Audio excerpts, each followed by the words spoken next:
Hello everybody, it's Miss Amy. I'm in the garden. It is June 1st and I've just put a bunch of seeds in and I'm getting ready to water and thought I would give you a quick tour. This is some mini broccoli and it's starting to set some nice heads. I've just put some beets in this bed.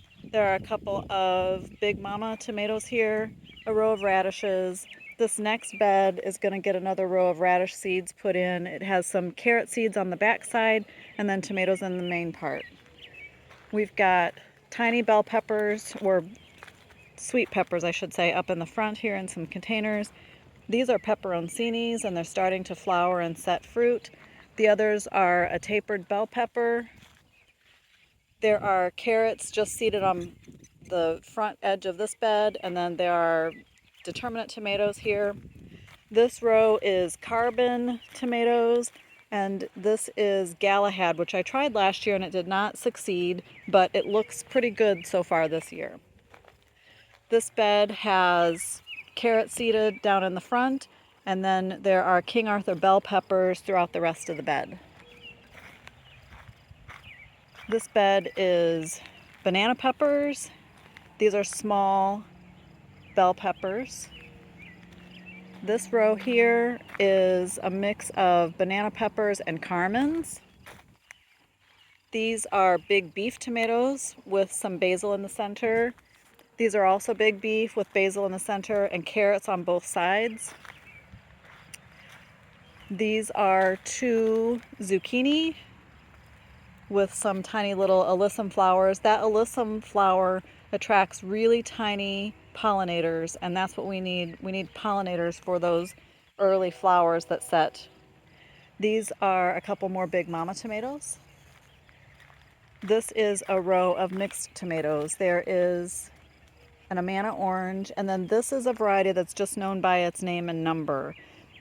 It's a newly developed tomato and it's a determinate variety. It should be a big red tomato, and I'm hopeful that that's going to be the case. The stems on those tomatoes are nice and thick, so hopefully we'll have good production. These are a couple more Amana orange, some purple basil in the middle, and then these are the salad tomatoes. Everything got new tie-ups today so they can withstand the winds that I'm pretty sure are coming this week. These are San Marzano tomatoes with basil in the middle and some red kale on the backside, or purple kale, whatever you want to call it. This is a trellis. This half is 6 foot wide and 8 foot high. It has a yellow cherry tomato on it. These are the cucumbers that make the long, skinny slicers. There's some more kale on the back side of that bed. This is, again, a 12-foot wide bed, so on each section is a red cherry tomato with regular green kale on the back. These are zucchini, and I hand pollinated a few of them today, and hopefully we'll have some zucchini.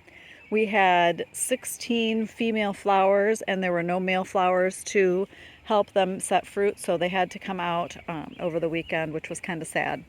But they're coming in with males and females right now, so I think we're past that.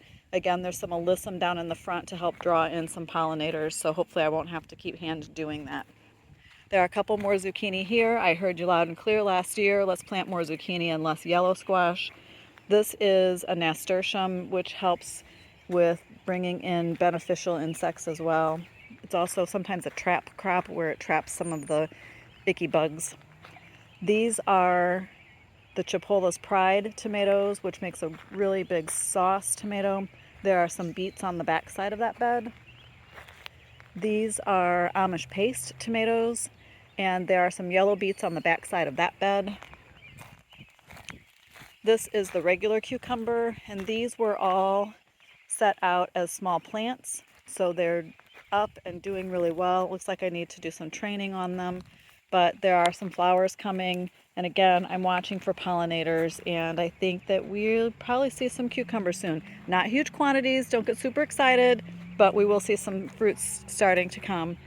These were mostly seeded in, so they're a little bit later cucumbers, and then there is Swiss chard on the back side of both of these beds.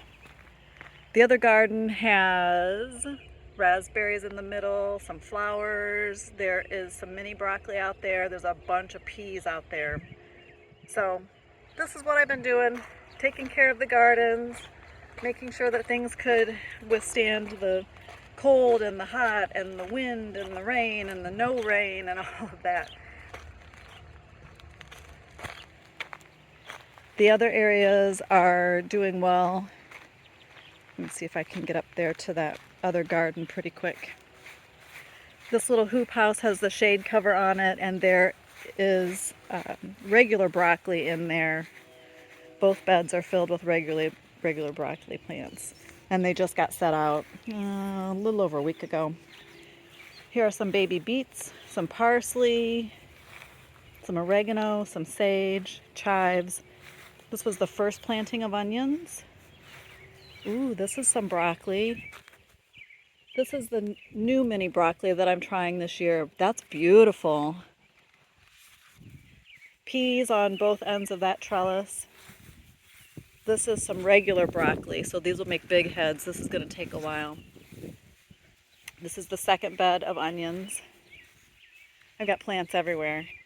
This trellis has peas on the outside, and then it has regular broccoli in the center, and a trumpet vine, because why not? This enclosed garden has lettuce at the back, and we lost about half of our first batch of lettuce because it just got bitter from the heat.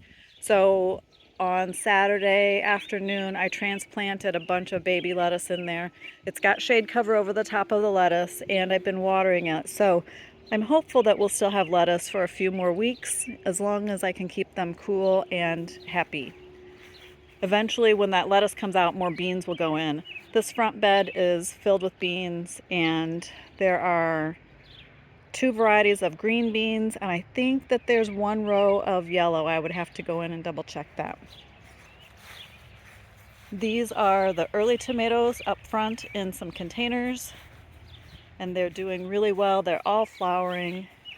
Let me see if I can find those babies. Here's the babies.